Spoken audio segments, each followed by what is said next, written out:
Guess who coming through one time finna trip? Boss Central back on this podcast shit. Know we say what we mean and we mean what we say. Won't find two niggas like True and Jay. And we keep them entertained every time that we sit. Going off the dome, motherfucker script. Looking song, but you already know. Coming real for the next episode. Boss Central back on this podcast shit. Podcast shit. Boss Central podcast shit. Boss Central back on podcast shit.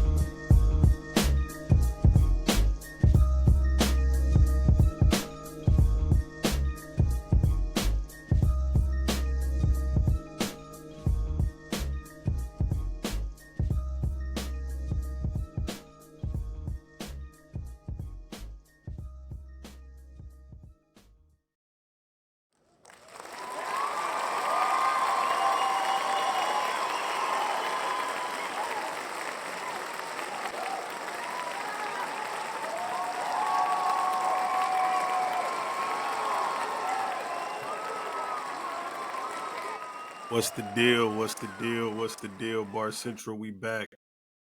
Back again with another one. Let me make sure everything right. Hold on. Let me make sure we good. Make sure we good. All right, bet. We straight. Bar Central, what's the deal? It's been a little minute. You know what I'm saying? It's been a little minute. We back again with another one. Marcus J. You know what I'm saying? Bar Central holding it down one half. You know what I'm saying? Missing True 400 once again. But it's all right. Like I told y'all last time. You know what I'm saying? Whether it's two of us or one of us, we still gonna make sure we get this content for y'all. You feel me? So we're gonna keep it pushing, we're gonna keep it going. But shit, since we back up in here, you know what I'm saying? There's been a couple things upon the worldwide rumor mill, you know what I'm saying, that need to be addressed. First and foremost, before I get into anything, let me say, because this shit was bothering the fuck out of me. Man, prayers to my nigga Crazy Bone and Bone Thugs and Harmony. I've been seeing too many fucking, you know, alerts and statuses and you know, just posts about my dog's health. I don't know what he got going on. I don't know what caused bro to be in the hospital. You know what I'm saying? But they saying that bro in real critical condition and he fighting for his life. That's definitely something that came out of nowhere because, you know, you didn't hear about no prior health history or anything, you know what I'm saying, involving him. So, man, prayers to him and the whole Bone Thugs family. I know they got to be going through it. You know, they all important members, but if you really a Bone Thugs fan and you know, Cray, that dude, you know what I'm saying? Personally, for me, one of my favorite rappers of all time, you know what I'm saying? It's just fucked up. And I don't really want to get into the whole, you know, conspiracy shit, because I know how some of you motherfuckers are. But I mean, if you know, you know. You feel me? If you know, you know. It's real unfortunate that shit like this happened. You know what I'm saying? It's the same kind of shit that was going on with Jamie Foxx. You know what I'm saying? There was reports of him speaking on this and speaking on that, and then boom, next thing you know, it's like, oh, he's in the hospital in critical condition fighting for his life. And the crazy part that get me is like, these things happen, right? We're going to have a real conversation right now. These things happen, right? But yet, people still choose to just be like, oh, it's a coincidence. Like, how many times do the same shit gotta happen to different motherfuckers? You know, all pretty much in the same way for everybody to be like, it's a coincidence. That don't make no sense at all. Like, that don't raise no eyebrows for you niggas. That don't make y'all niggas question nothing. Like, all these high profile celebrity motherfuckers is coming out saying this and this against these people or those people or this group or that group. And then the next thing you know, it's something wrong with them. And it don't always have to be the health. Because I know where some of y'all are going to take this. It don't always have to be the health. It could be other things. Sometimes it could be a scandal. Let's just keep it a buck. Sometimes it could be a fucking scandal. It don't always have to be they health deteriorate out of nowhere and now they in the hospital fighting for their life. It could be something crazy about these motherfuckers that come out in the news and the paper on social media that you like, what the fuck? When the fuck did that motherfucker? You know what I'm saying? Like, and it's crazy because although we don't know these people, you follow somebody enough to where you kind of get a sense, not to say that it's correct or it's accurate, but you kind of get a sense for a motherfucker's personality if you follow them enough. If you watch them enough, if you study them enough, if you listen to them enough, you kind of get a feel for a motherfucker's personality. You know what I'm saying? Me personally, I grew up a huge Michael Jackson fan, still to this day. It ain't nothing nobody could tell me about Mike in a bad light. You say something crazy to me about Michael, I'm slap you. Like that's how it is for me. You know what I'm saying? And it's other people in the world that other people have those same type of feelings and interactions with. You know what I'm saying? It's certain motherfuckers in this world you can't say nothing to about LeBron. It's certain motherfuckers in this world you can't say nothing to about Kobe. Certain motherfuckers in this world you can't say nothing to, you know what I'm saying, about just any and everybody. So for me, that motherfucker was Michael Jackson. You know what I'm saying? And so growing up, hearing all the jokes, hearing all the bullshit, when you follow somebody enough, like I said, and it's not always accurate, that's not to say that we know because I never met that man, don't know him personally from a can of paint, but I've studied him. You know what I'm saying? It's where I got my initials from, him and Michael Jordan, but that's another story for another day. But what I'm saying is, when you study somebody long enough, like I said, you get to kind of get a feel for him. And it's just like hearing everything that they put on that man's name. It was like, what? What? This sounds crazy. This sounds crazy. You know what I'm saying? And then, of course, you get your people who run with it and, you know, they take everything at face value because it's a lot of people out here that don't choose to dig deep and look at or look into things for, you know, maybe a different understanding or, you know, just some other sort of comprehension to whatever the news or the situation is.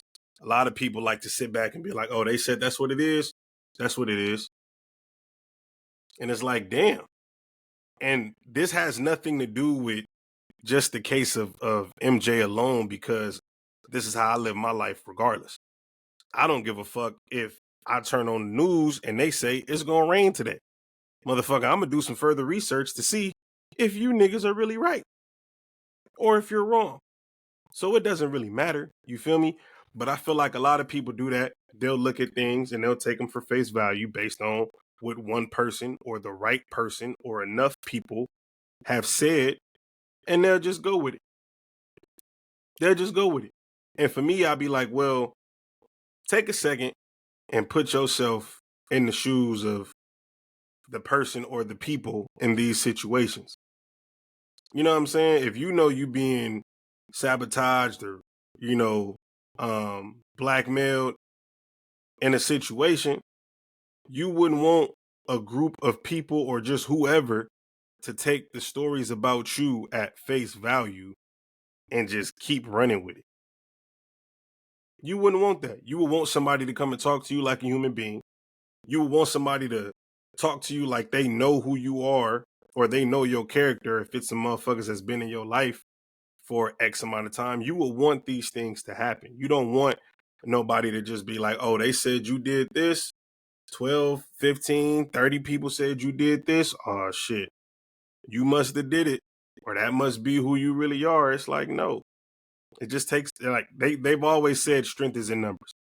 And if you got the right amount of motherfuckers pushing one narrative, other motherfuckers who don't think for themselves, they will continue to run with that narrative. Because motherfuckers don't want to do the work in finding out information or just even looking into things for themselves. So it's a whole bigger issue when it comes to these reports and these scandals and things that come out. I know we kind of rambling right now, but just hang on because it all makes sense. So going back to crazy, like I said, there's been no, you know, track record of health issues or, he's dealing with this, he's dealing with that, he's been in and out of the hospital. Nothing. But if you follow him, you would know what he's been doing and what he's been saying for shit the last 3 to 4 years.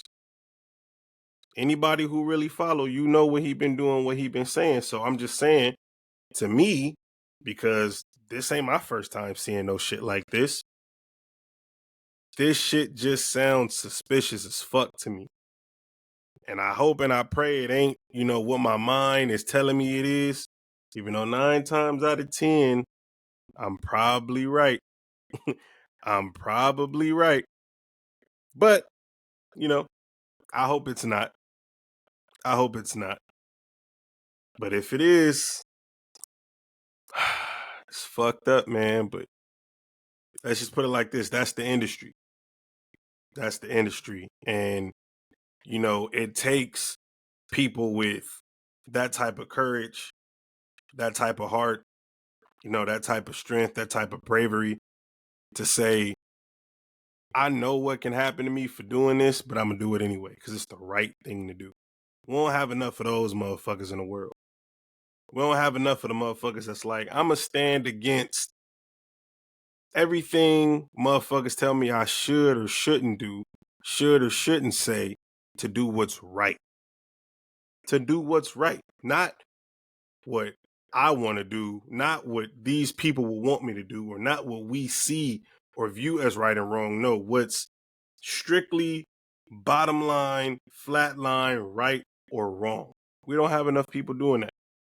And for what he's doing and for what other people have done and are doing, I applaud those people for that. I applaud them for that for real because we don't have enough of that. And I really feel like if we did have more of that, a lot of shit wouldn't be happening. A lot of shit would be changed. A lot more knowledge and awareness will be brought to certain things that go on behind our eyes in the class that we're in because we're not in the upper echelon. We're not in the upper echelon of classes and meetings and boards and all these other things that go on. We not there. We not there. Every information that we get, every piece of news that we get is last. We're last. Motherfuckers really have time to create the narrative, form the narrative, and then give it to us. So by the time we get it, we just really got to accept it. We just really have to accept it. So, like I said, I'm rambling, but prayers go out to Crazy Bone. You know what I'm saying? Shout out to bro. Bone Thugs and Harmony. You know what I'm saying? And I hope bro got a speedy recovery. Can't wait for him to, shake back. All positive vibes and energy going that way. But anyway, man, in other news, some more shit I done seen. Man, speaking of groups, since we on music, we just gonna stay here for a minute. I saw this picture floating around the internet, right? And it was a picture of Outkast, right? It was a picture of Outkast, and it was Andre 3000 and Big Boy with their backs to each other, but they were standing, close together. And the caption said, "It's him and I, Aquemini." For those that don't know, it's a song and an album by Outkast, and that's just the lyric from the song, but whatever. So I'm looking at it and I'm like, man, this shit don't happen every day. You know what I'm saying? Like, we don't get Instagram posts and shit from Andre and Big Boy every day. You don't get it. And it's been a whole little thing. Like, I remember they were talking about a while ago, like Andre 3000 is working on a solo album. Big Boy's always doing shit with music and always releasing music. But them together, we ain't had nothing from them together since, album wise, I think that was like 05 when they did Speaker Box Love Below, the double disc album, where Big Boy had one album and Andre had one album, and they released them together. And then that's like official music release And I think the last time that they actually did anything together was like probably like the Idlewild soundtrack. I don't know if y'all know that movie. That's a great fucking movie, by the way. Idlewild is one of my favorite movies. But I think that shit came out in like 07, 08, something like that. But the fact that we ain't had no Outkast music, no Outkast album in almost 20 years. Look, I'm gonna let y'all know right now. If the picture that is surfacing around the internet that they posted to Outkast's official Instagram page, if this shit means that we're about to get some new Outkast music or a new Outkast album, say, oh man, look, I can tell y'all right now, I'll probably take a good maybe 2 months and disappear and just sit and listen to that album over and over and over again. My only hope is I hope they go back. And I don't want to say like, oh, I hope they go back to how they used to rap. And no, because rap has evolved, rap has changed, so I understand that and I get it. I just hope they go back to their old production team. If anybody was listening to Outkast or you grew up on Outkast or you a big fan and like when they was doing like Spodioty Dopalicious, shit like that, or like I said, the Equimini album or Southern Playalistic, like when they was doing that shit, Organized Noise, that trio, that three-headed monster of producers, along with, little shit from Andre and Big Boy, like they shit was fire. They beats, they bass lines, like sonically, how everything just came together. Shit was just fire. It was fire.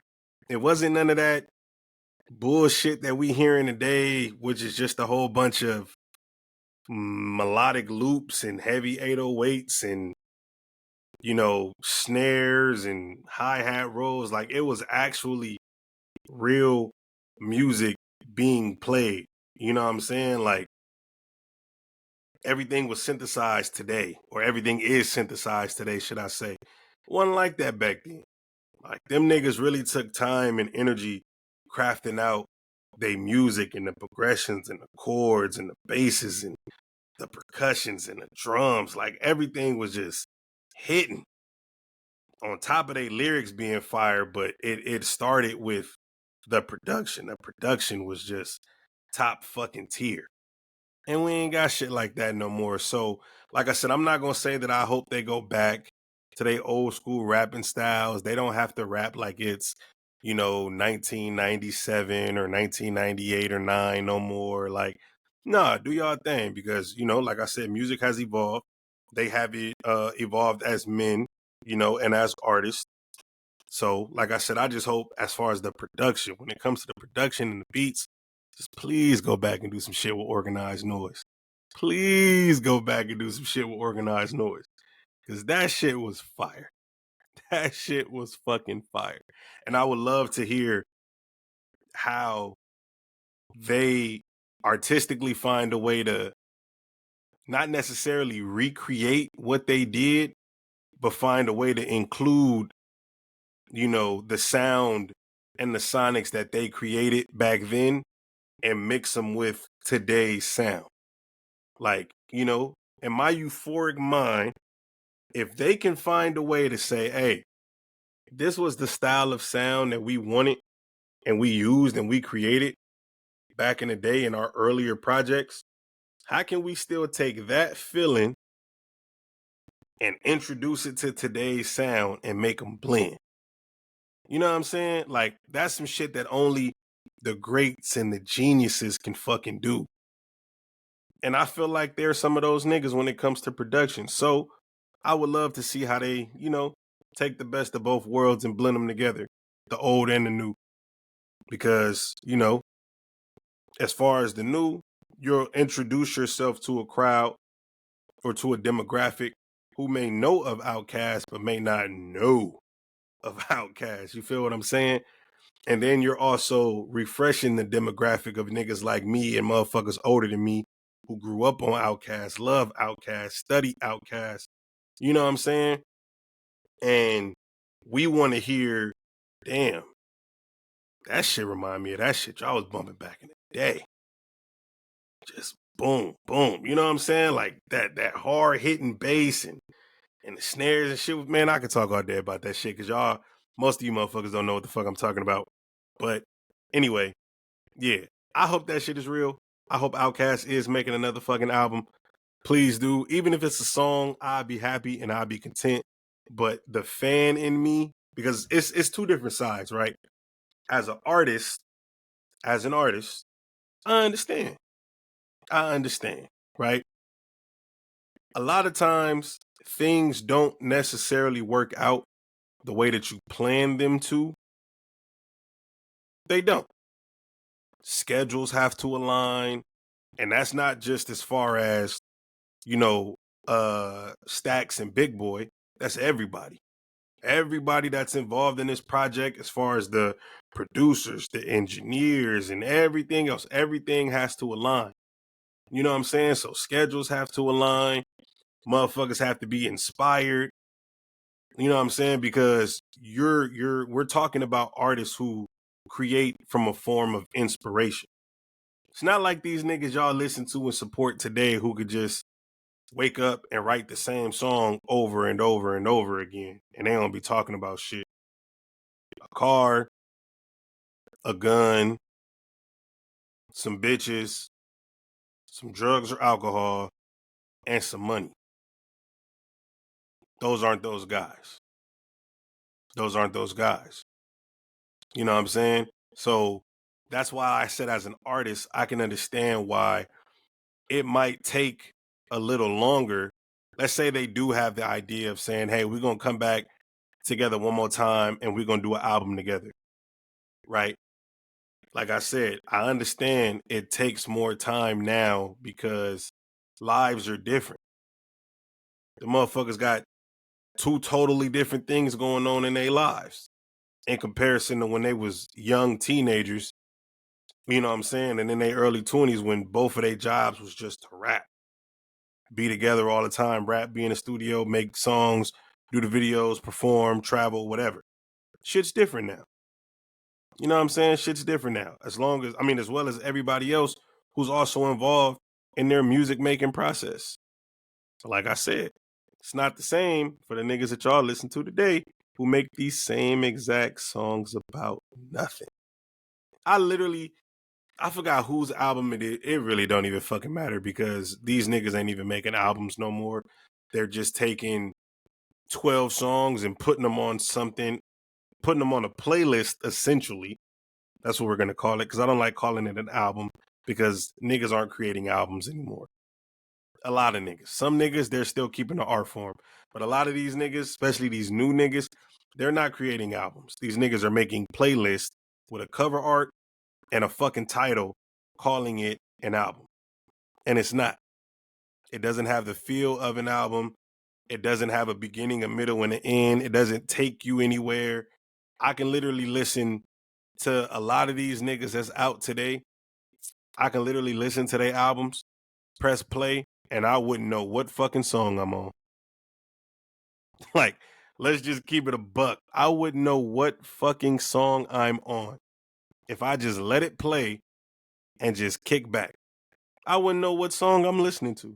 I wouldn't know when the fucking song changed, what the titles of these motherfuckers are, when it went off, when it came on. I wouldn't fucking know because all the music sounds alike. All of it. And that's just some lazy ass shit. I don't understand why y'all niggas still support it, honestly. Because if I was a fan, if I was a fan of those type of niggas, I'd feel cheated. Let's talk about it. I'd feel fucking cheated as a fan. Let's say we're still in the era of CDs, right? Cool. So I gotta get in my car, drive down to a fucking store, find your CD. Now, if you a big artist, It might be sold out by the time I get there. So now I either gotta not get your CD or drive somewhere else to go get it. Right? But let's just say I'm able to get it. Your CD is, $15. So I pay $15 for your CD, get back to the car, rip the plastic off, pop that bitch in. You got 12 songs on that motherfucker. I'm listening to all of them. They sound the same. I've never seen you perform, so now you're on tour 8 months later, right? So you're coming to my city, and then you're in my city. Let's say your ticket is $250. That's already $265 out my pocket. 15 for the CD and $250 for the tickets.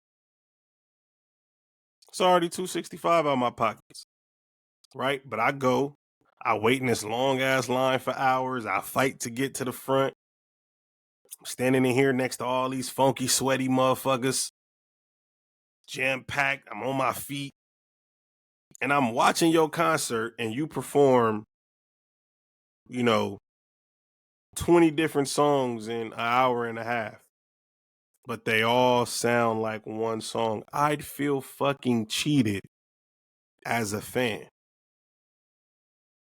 You ain't got nothing else to say. You ain't got no other shit to talk about when you write, if you write, because a lot of these niggas got ghostwriters.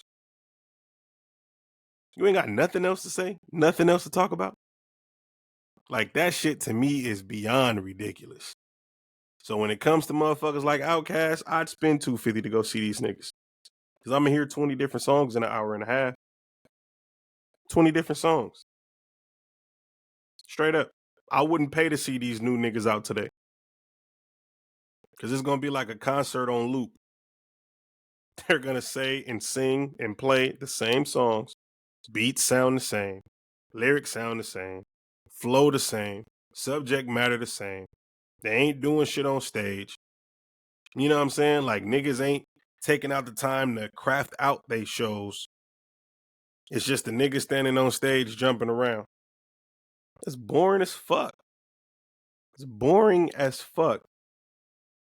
What happened to the artistry? What happened to the imagery? Give me some shit to see at your show. You know what I'm saying? Like, I remember one of the greatest shows I went to go see J. Cole, right? Right after the off-season drop. Mind you, this man's performing in an arena. And I remember he had two openers. Murray, he opened the show. And then right after Murray was 21 Savage. 21 Savage had this big ass, like, fucking statue on the stage, but it was a knife, his little signature thing on his forehead. And then after his set, it's time for J. Cole. But before J. Cole come out, they dropped this big ass curtain, covered up the whole stage, and it said the off season on it. So Drewski comes out, right? Drewski does about maybe 5-10 minutes comedy shit. Once again, you're adding elements to your show as an artist. I already had Murray come out. I had 21 Savage come out with a big ass statue on the fucking stage. So that's some other shit to look at, right? Then you bring a comedian out in between 21 set and J. Cole set. Now we changing the vibe. Motherfuckers getting loose. Now it ain't just all people just sitting around waiting bored for J. Cole. Because it's going to take 10-15 minutes to get all of his props and shit set up for his stage, right? So you're adding things into the show to keep your audience entertained. This is shit that niggas don't do. Niggas really need to study. So after Drewski gets off stage, matter of fact, Cole didn't even come out yet. There's a visual of Cole that pops up on the screens. ESPN themed. You know what I'm saying? This was back when he was doing the overseas basketball shit. So they got the ESPN theme, the Stephen A. Smith, he up there talking. They got J. Cole name popping up like it's on fucking Sports Center. You know what I'm saying? They showing his highlights. They showing him in the locker room. He runs out the locker room. Camera crew following him. He in the jersey. Like, this is all top tier shit to actually put into a show. Like, this is thoughtful. Like, the nigga really sat down and thought about all of this shit before he even went on tour. You other niggas just fucking put your songs on a flash drive, give them to a weak ass DJ who gonna press the air horn button and the gunshot button and the explosion button, and then play your songs, and that's it. That's it. So like I said, the nigga comes out the locker room, everybody's on their fucking feet. It's not a seat empty in this motherfucker. Everybody out they seat and they screaming. Lights go out. When the lights go out, curtain rises up, spotlight comes on. J. Cole standing there just basking in the ambience, right? Just looking at the crowd. Crowd going crazy. Crowd going crazy. Boom. Another light come on. His beat drop. He got a fucking basketball court. Listen to what I'm saying. This man has a fucking basketball court on the stage. Not one of them motherfuckers that you see outside of somebody's house. No. Not one of them Walmart courts. He had a special design basketball court with the floor specially designed like a basketball court, and it said off season on it, and the bitch was set on fire. Set on fucking fire. This is shit that this motherfucker really thought about and took the time to fucking create and plan out and map out to put in his show to keep the fans entertained. To keep them entertained. You other niggas ain't fucking with shit like that. And this is why I can't just be out here going to any and everybody's shows. I can't be. Now, don't get me wrong. When you an artist and you first starting out, because we know how it go now, niggas will make a song, it'll get big. Okay, the song get big. You ain't really touching no real money like that off your music. But, you know, your label and your team is hyping you up. They want you to go on tour. You really only got one song. So they want you to go on tour. You finna go on tour and fucking perform 15 songs that nobody knows just to do that last one that everybody knows before you get off stage. And you ain't really got no money to really map out how you want your show to look. So in those instances, I get it. I get it. I also feel like don't go on tour until you're able to headline for yourself. But that's just my opinion. That's just my opinion. Don't go on tour until you're able to headline for yourself. And I don't mean don't let somebody take you on tour or not take you on tour. So if another artist was like, let's see, right now, if let's say Megan Thee Stallion, if Megan Thee Stallion was going on tour and she called Sexy Red and was like, I want you to open up for me, go. That's a big opportunity. You're putting yourself in front of other people in other cities and other states, other demographics to be able to hear you that may not have heard you. Now, I know what you're thinking. Everybody done heard of Sexy Red. Shut up. Not necessarily. Some people out here, they don't know who the fuck she is. So in an instance like that, go. That's a big look for you. Do your big one. You feel me? But I would also say, in contrary, what I mean is don't go on a tour. Sexy Red shouldn't go tour by herself right now because she's not selling out big venues. She's not. She don't have enough material under her belt as far as performing, like musical performance type shit. She don't have enough under her belt.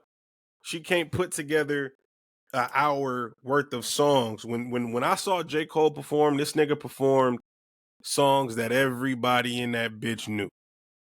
Everybody. It wasn't a song that nigga played that motherfuckers didn't know. And it's crazy because he stopped the show and he said he wanted to perform one of his favorite songs from himself. And he said it might be one or two motherfuckers in this whole crowd that know this song, but I gotta do it because I love this song so much. The nigga put it on, and I knew that whole fucking song word for word. Early mixtape J. Cole. And there was some other people in that motherfucker who knew it. But, like I said, outside of that one song, for damn near 2 hours, this nigga was on stage. And everybody knew every fucking song word for word. Word for word. So that's my point about artists, especially these new artists. Y'all don't have the fucking the leverage and the luxury to go out here and fucking perform like that because you already not adding nothing to your shows that are interesting outside of the songs that people know and love, especially if you only got one or two, which is why I use Sexy Red as an example because she only got one or two big enough songs for motherfuckers to know and identify, whether you like them or not. You can identify with them when they come on. You like, oh yeah, I know that song. And I don't mean know it as far as word for word, but you know it like you've heard it a couple times or before at least. You feel me? But I still don't think she should go do a fucking arena. I don't think she should go do a 700 to 800 seater by herself around the world. Fuck no. Fuck no. At this stage of your career, continue to let people bring you on tour until you continue to build your catalog, build your accolades and your resume. And then one day you can go out there and you can do it by yourself. And you are also will then be in a position to bring other artists who don't have as much spotlight and popularity as you. You have a chance to bring them along. It's really how the game works. It's really how the game works. But I don't know. I'm tired of coaching you niggas, honestly. Honestly, niggas don't listen, but one of these days y'all will. I'm telling you, I'm y'all big homie for a reason. I'm really y'all big homie for a reason. But you know, it is what it is. Niggas fail to listen. Niggas fail to identify what the truth is. Y'all always think somebody hating. I had that conversation with somebody too. We was talking about music. I don't remember what artist we were talking about, but somebody was asking me how I felt about a particular artist. And I was like, they trash. They trash. And this is the crazy part. Why is it that when y'all talk to, you know, smaller scale niggas or unknown niggas or, you know, y'all used to use the term SoundCloud rappers. That shit was really funny.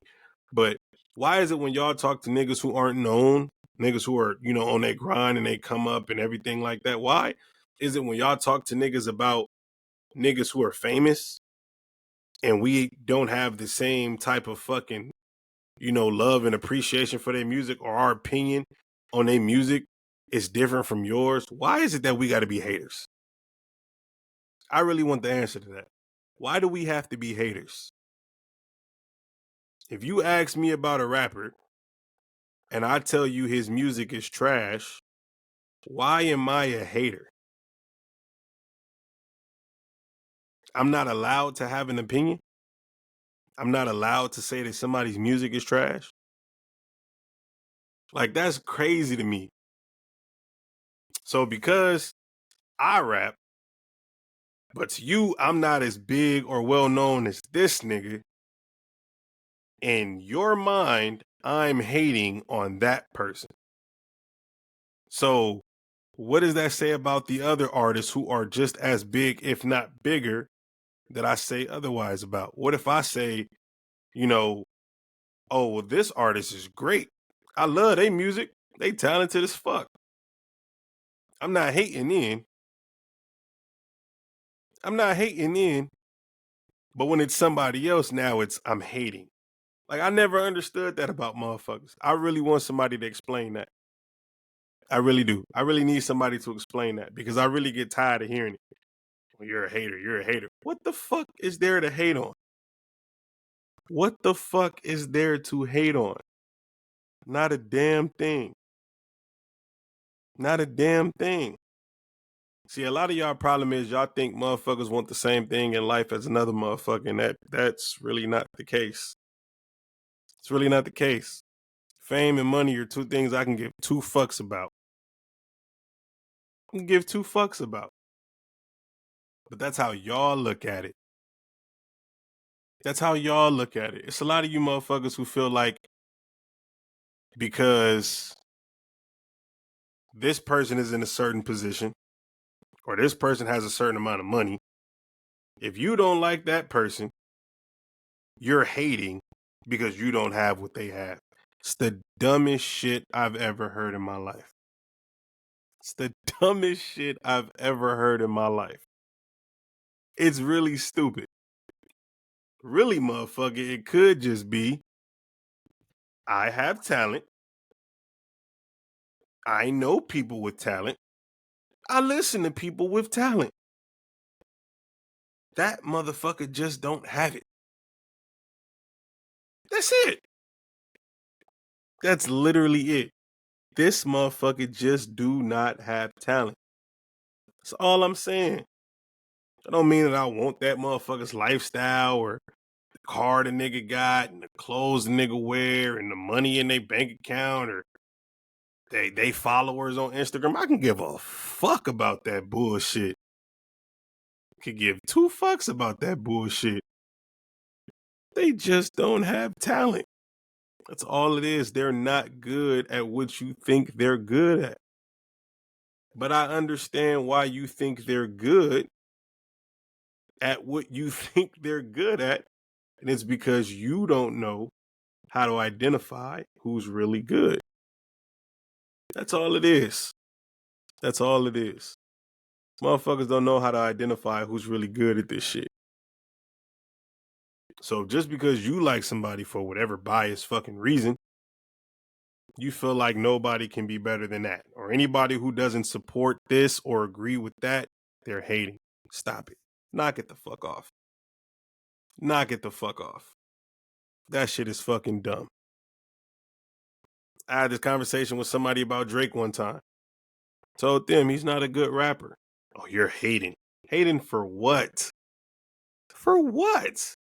I don't want to be that nigga at all. That nigga has nothing in this world that I'm like, oh my God, I wish I had that. Or I wish that was me. Not at fucking all. Not a damn thing. I don't give two fucks. It's strictly on the music. That nigga is not a good rapper. There are a lot of motherfuckers in this world, famous or not, that are better than he is. Niggas just don't like to identify it, but that's where their biasness comes in. Y'all can't see past that shit. And I get it. A lot of you niggas is dick riders and super fans. I get it. I get it. But at the end of the day, just be realistic. That's all I'm saying. And motherfuckers who say the same shit that I'm saying right now, that's all that they're saying. I'm going to speak for the real nigga community. That's all we're saying in the real nigga community, the RNC. That's all we're saying. That's all we're saying. Just look at it from that perspective. Don't always be so quick to assume that we hating on a motherfucker. Ain't no fucking reason to hate. We're just judging the talent, especially if we do the same shit. That's it. Because if LeBron said another basketball player was trash, nobody would say he's hating. Nobody. Nobody would tell LeBron he's hating if he said motherfucking Cameron Payne was trash. LeBron said Cameron Payne was trash. Nobody would be like, oh, LeBron, you just hating on that nigga.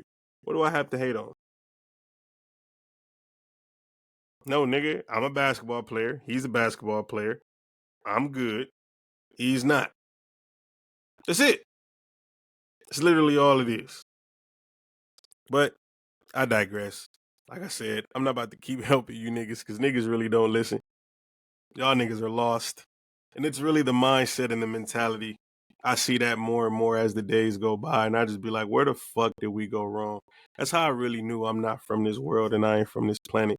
Because the shit that you niggas, and when I say niggas, I don't mean dudes. I just mean people. The shit that you niggas like do and say and rock with. I could never.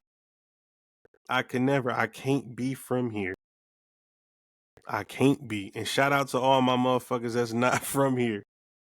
Shout out to y'all, bro, because it's crazy when you really look around and you see the way that motherfuckers think and they react. Like, it's really some monkey see, monkey do shit going around in this world or going on in this world, and that shit just baffles my fucking mind all the fucking time. Lastly, man, before we get the fuck up out of here, once again, we still on music. This is a hip hop podcast. So lastly, before we get up out of here, you know what I'm saying? Shout out to my nigga Cube. You know, Cube just had this tweet surface where somebody called Cube the GOAT, and he said, "I appreciate the respect, but don't fucking call me that shit." And that shit is crazy because you gotta really have a certain type of respect for your peers or other motherfuckers who came before you if you feel like somebody calling you the GOAT bothers you. You know what I'm saying? Like, that's some shit that I heard Eminem say before. You know what I'm saying? He was like, you know, don't call him the king. Don't call him the GOAT. And I just be like, why? Like, if you earn that title, why not wear it? Why not wear it? I sure the fuck would. In any fucking thing. If I'm labeled the GOAT, first of all, if I believe it, I'm wearing it. That's all I need to fucking, that's the only, you know, fucking reassurance that I need. If I say I'm the motherfucking GOAT at whatever the fuck it is, I'm wearing it. Now, if the people also and your peers, not just the people, if the people and your peers are solidifying that, why not wear it? I never understood why these rappers do that. I never understood that. So Cube, I need a little insight and a little clarification on why you don't want that title. Now, can I personally call Cube the GOAT? No. No, I can't. Not personally. I don't think it works that way. I think he definitely is one of them. For sure. I think he's definitely one of them. Now, damn. I don't even know if I could put Cube as GOAT of the West because we got Snoop. That's a tough one. That's a fucking tough one. I don't know. I'm gonna have to think about that. Cube or Snoop for the GOAT of the West. Knowing me, I'm gonna probably have to go with Snoop just because Snoop was the bigger artist. But if you, and this is the crazy thing, if you ask Snoop, there's nobody better than Ice Cube, according to Snoop. And I've heard him say this numerous times. That's the craziest part about it. There's nobody better than Ice Cube in his mind. And that's period. I'm just saying on the West, nobody was better than Snoop. Snoop feel like in the game period, there's nobody better than Ice Cube. So, you know, it could be subjective. It definitely is subjective. But I still want to know why he doesn't want that title associated with his name. Is that his personal feeling? Is that, you know, too much of a crown to hold? Is that too much weight on your shoulders? You know, do you have a personal GOAT that you feel like yourself, me as Ice Cube, I'm not better than this person or these 2 or 3 people, so I can't have that title? That's what I want to know. Like, why do you not want that title on your name? I don't know. If I ever get the chance to meet that nigga, I'm asking. I seen that nigga play basketball once and he wasn't that good. But that's another story for another day. But hey, man, it's been another episode of Bar Central. You know what I'm saying? We want to thank y'all for tuning in once again. Definitely finna go watch some football on this beautiful Sunday, as y'all can see. Got my shit on. You know what I'm saying? Had to represent for them boys. If you got anything to say about the game that we had last week against Arizona, I'll slap you. That's not the point. It's a new week. You know what I'm saying? So we 0-0 today. It's a new week. I don't give a fuck what happened last week, the week before that, or the week before that. It's a new week, 0-0. We got a chance to go out, whoop the Patriots' ass, and that's exactly what we finna do. I'm really kind of upset that we don't have my nigga Zeke, and he finna play against us. I really hope he busts our ass. I'm not even gonna fucking lie.